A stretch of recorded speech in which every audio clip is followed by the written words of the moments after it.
안녕하세요 여러분, 연친남입니다.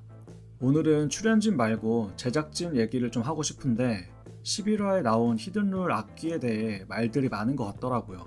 과연 이 악귀라는 룰이 억가인지 아닌지 제 생각을 말해보면 이건 장동민 억가가 맞습니다. 저는 이 룰을 제작진이 급하게 만들어서 프로그램 중간에 장동민 죽이기로 넣었다는데 한 표인데요. 이진아랑 최혜선이 악귀한테 지목을 당한 후의 모습을 보면 큰 차이가 있는데, 최혜선은 악귀가 지목한 사람이 우승을 하면 악귀가 탈락 후보가 된다는 걸 알고 있었고 이진아는 몰랐다는 겁니다. 이게 과연 이진아는 악귀 룰에 대해 안 물어본 거고 최혜선은 여러 질문들로 유추를 해낸 걸까요? 만약 그렇다면 최혜선이 질문하는 장면을 무조건 내보냈을 텐데 전혀 그런 장면이 없었기 때문에 딜러가 최혜선한테 전달할 때는 이런 세부적인 룰들을 다 알려준 거라고 볼 수 있습니다. 그런데 왜 딜러가 말해주는 장면이 없었을까요?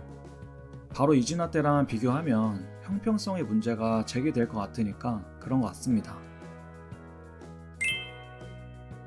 솔직히 이진아 입장에서는 진짜 아무것도 모른 상태로 플레이를 했고 탈락팀이 되어서 데스매치를 가게 된 거잖아요. 만약 이진아도 관련 룰들을 알았으면 무슨 전략이라도 세웠겠죠. 아무래도 제작진들은 이진아가 이렇게 아무런 힘도 못 쓰고 억울하게 데스매치를 가고 탈락자가 되니까 이거 욕 많이 먹겠다 해서 최혜선한테는 악귀 룰에 대해 더 알려주기로 결정을 한 것 같아요. 어쩌면 악귀 룰은 정말 장동민을 악귀 만들기 위해 만든 히든 룰일 수도 있는 게, 여태 가만히 있다가 빠니보틀이 장동민을 찍자마자 갑자기 히든 룰이 발동되는 게 이상하지 않나요? 뭐 우연의 일치일 수도 있지만 하필이면 복수 탈락자가 발생했는데 그 중에 한 명이 장동민을 찍었고 마침 빠니보틀이 머니 챌린지 최하위 순위네. 딱 세팅하기 좋잖아요. 그리고 악기 기본 규칙을 보면 원한의 살을 가장 많이 맞은 플레이어가 악기가 된다고 쓰여 있는데, 그 밑에 살 개수가 동일한 경우라고 쓰여 있는 건 부연 설명인 거지, 이게 악기 한 명을 추가로 저렇게 뽑는다는 건 아니잖아요. 그런데 저게 두 번째 악기의 조건인 것 마냥 설명을 하니까 의심이 가지 않을 수가 없습니다. 아무튼 제작진은 빠니보틀이 장동민을 찍은 기회를 놓치지 않으려고 장동민을 악귀로 만든 것으로 보입니다. 장동민이 너무 압도적인 플레이를 보여주니까 페널티를 주려고 그런 거 아닐까요?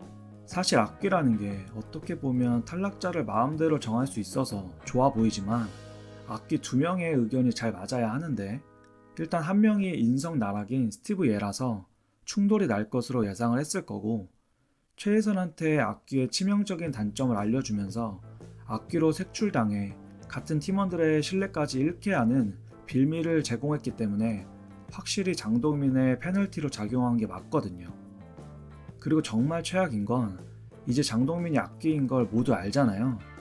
분명 다음 라운드부터는 장동민이 누굴 데스매치 후보자로 찍었는지 알아내서 장동민 연합이 아닌 사람들끼리 그 사람을 1등 만들기 위해 노력할 텐데, 그럼 장동민이 계속 데스매치를 가는 거거든요. 메인 매치에 전략 싸움을 하는 게 아니라 그냥 또 내가 이번에 희생할게, 장동민 죽이자, 이런 전개가 계속 펼쳐질 것 같은데 이건 진짜 너무 짜치는 전개 아닌가요? 물론 제 입장에서는 데스매치에서 보여주는 감탄할 만한 갓동민의 플레이를 보는 건 너무 좋은 일이지만 이게 진짜 서바이벌 프로그램에 맞는 건지, 피해 게임에 기대했던 모습이 있는데 점점 나락으로 가고 있는 건 제작진의 미스인 것 같아서 아쉽습니다. 끝으로 하남자 스티브 예에 대해 한마디 하고 마칠 건데, 탈락 면제권 달라는 것도 서출구한테 대신 말해달라고 하는 거 보고 인성의 끝은 어디인지 궁금하더라고요. 의대를 중퇴했다고 하는데 정말 좋은 선택하신 것 같아요. 그럼 이만 11화 리뷰를 마치고 저는 다음 주에 12화 리뷰로 찾아오겠습니다. 지금까지 시청해주신 여러분 모두 감사드리고, 특히 제 채널을 구독해주시는 468분께 늘 만족할 만한 리뷰 영상 만들 수 있도록 노력하겠습니다. 모두 남은 주말 행복하게 보내세요. 감사합니다.